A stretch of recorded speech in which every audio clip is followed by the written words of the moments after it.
de l'avant-bras distal sont presque 3 fois plus courantes chez les enfants que les fractures des os du poignet. Alors, si vous êtes intéressé à en savoir plus sur l'anatomie de ces os, ce tutoriel est fait pour vous. Aujourd'hui, nous allons voir tout ce qu'il faut savoir sur le radius et l'ulna. Mais avant de commencer à examiner les os qui nous intéressent aujourd'hui, rappelons-nous un instant l'orientation des os du membre supérieur. Si vous pouvez vous souvenir de votre tout premier cours d'anatomie, vous n'avez pas oublié que nous considérons toujours le corps dans la même position, quelle que soit la position réelle du patient en question. Cette position, bien sûr, est connue sous le nom de position anatomique.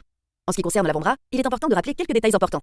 En position anatomique, la paume de la main est tournée vers l'avant ou antérieurement, avec le pouce pointant vers l'extérieur ou latéralement. En regardant les os de l'avant-bras et de la main, nous pouvons maintenant voir que cet os ici, qui est l'ulna, se trouve le long du bord médial ou cubital de l'avant-bras, tandis que son partenaire, le radius, est ici, du côté latéral ou radial. Cela signifie évidemment qu'avec cette perspective, nous faisons face à la partie antérieure des os. Heureusement pour nous aujourd'hui, l'anatomie de surface des deux os de l'avant-bras est relativement simple et directe. Alors détendez-vous, il n'y a rien à craindre de ces os. Vous les connaîtrez parfaitement très bientôt. Alors ne perdons pas de temps et allons directement au vif du sujet en commençant d'abord par l'os latéral de l'avant-bras, le radius. Le radius est le plus court des deux os de l'avant-bras. Et il est appelé ainsi en raison de sa capacité à tourner par rapport à son voisin, qui est l'ulna. Comme vous pouvez le voir sur l'illustration, il s'articule proximalement avec l'humérus au niveau du capitulum, et il s'articule également à la fois proximalement et distalement avec l'ulna. À son extrémité distale, il s'articule avec les deux os latéraux de la rangée carpienne proximale, qui sont les os scaphoïdes et l'unatum. Examinons maintenant de plus près les parties, faces et autres points intéressants du radius. Commençons par la tête du radius en position proximale, qui est cette structure cylindrique que l'on voit ici. Elle possède une face articulaire proximale concave ou en forme de coupe, qui s'articule avec le capitulum de l'humérus. C'est avec sa bordure externe connue sous le nom de circonférence articulaire qu'elle s'articule avec l'ulna au niveau de l'incisure radiale, formant ainsi l'articulation radio-ulnaire proximale. Il y a deux ligaments importants à prendre en compte en relation avec l'extrémité proximale du radius. Le premier d'entre eux est celui-ci. Il travaille pour renforcer l'articulation radio-ulnaire proximale et il est connu sous le nom de ligament annulaire.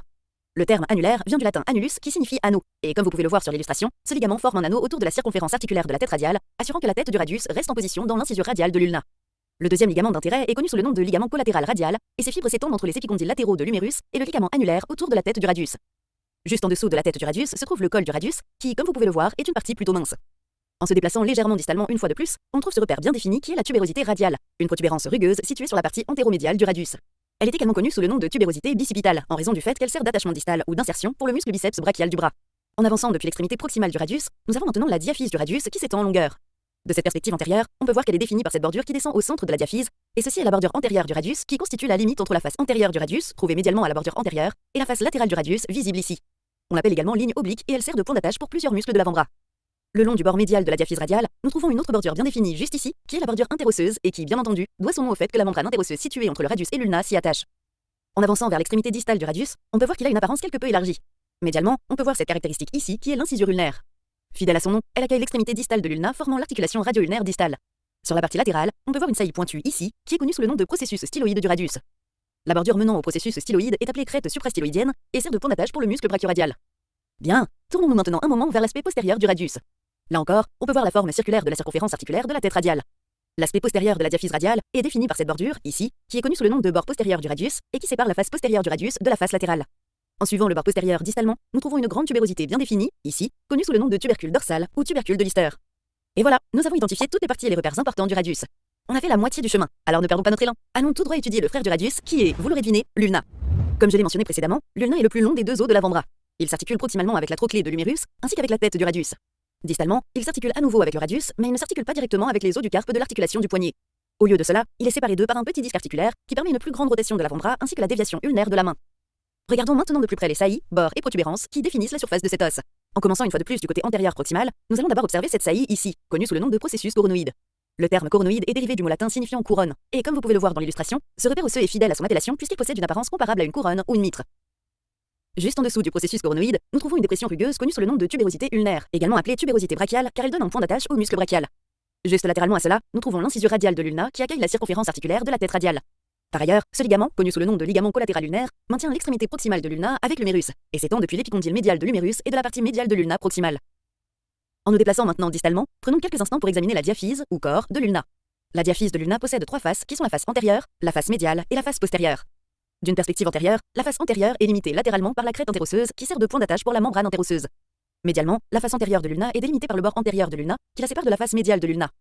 En continuant vers l'extrémité distale de l'os, on peut voir que l'ulna adopte une forme quelque peu arrondie qui est connue sous le nom de tête de l'ulna. Penchons-nous à présent vers la partie postérieure de l'ulna en commençant une fois de plus par l'extrémité proximale qui, comme vous pouvez le voir, est dominée par cette grande projection arrondie ici, appelée olécrâne, qui forme la partie postérieure de l'articulation du coude. Pour avoir une meilleure idée de la forme de ce processus, regardons brièvement son profil en coupe transversale. Comme vous pouvez le voir, dans son ensemble, l'olécrâne est le processus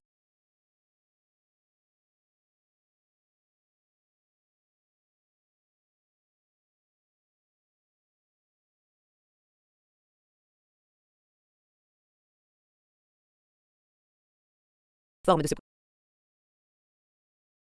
ce processus, regardons brièvement son profil en coupe transversale. Comme vous pouvez le voir, dans son ensemble, l'olécrane et le processus coronoïde forment une fosse en forme de coupe qui accueille la trochlée de l'humérus. Et c'est cet ensemble de structures qui forme l'articulation du coude. Cette dépression est connue sous le nom d'incisure trochléaire ou semi-lunaire. On l'appelle également parfois la grande cavité sigmoïde de l'ulna. Passant à la face postérieure de l'ulna, nous pouvons voir qu'elle est largement définie par cette bordure qui court sur sa longueur, qui est le bord postérieur de l'ulna et qui marque la division entre les faces postérieures et médiales de l'ulna. Si nous suivons le bord postérieur jusqu'à l'extrémité distale, nous le verrons se terminer au niveau de ce processus quelque peu pointu ici, qui est connu sous le nom de processus styloïde de l'ulna. Et voilà, nous avons couvert l'ulna de A à Z. Terminons maintenant en mettant rapidement nos connaissances en pratique avec ces notes cliniques.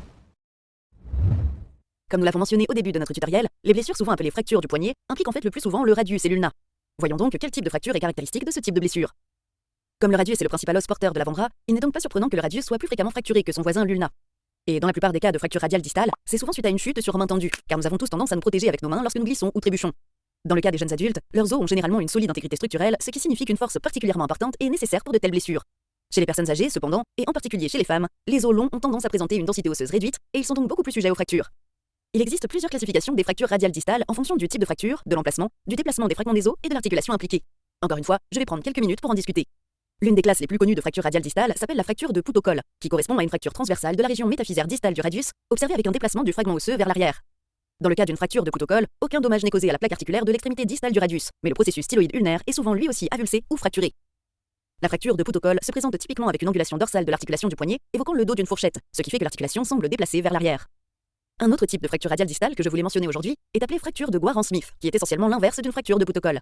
Les fragments osseux cassés sont déplacés vers l'avant, provoquant ainsi une angulation palmaire de l'articulation du poignet. Il existe également d'autres types de fractures radiales distales, telles que la fracture de Barton et la fracture de Hutchinson, dite du chauffeur. Comme le radius et l'ulna sont étroitement liés par la membrane interosseuse, il est également important de rechercher une fracture secondaire ou des dommages à l'une des articulations radio-ulnaires lorsqu'une fracture primaire du radius ou de l'ulna est observée. Une fracture radiale combinée à la luxation de l'articulation radio-ulnaire distale est appelée fracture luxation de Galeazzi, tandis qu'une fracture ulnaire combinée à la luxation de l'articulation radio-ulnaire proximale est appelée fracture luxation de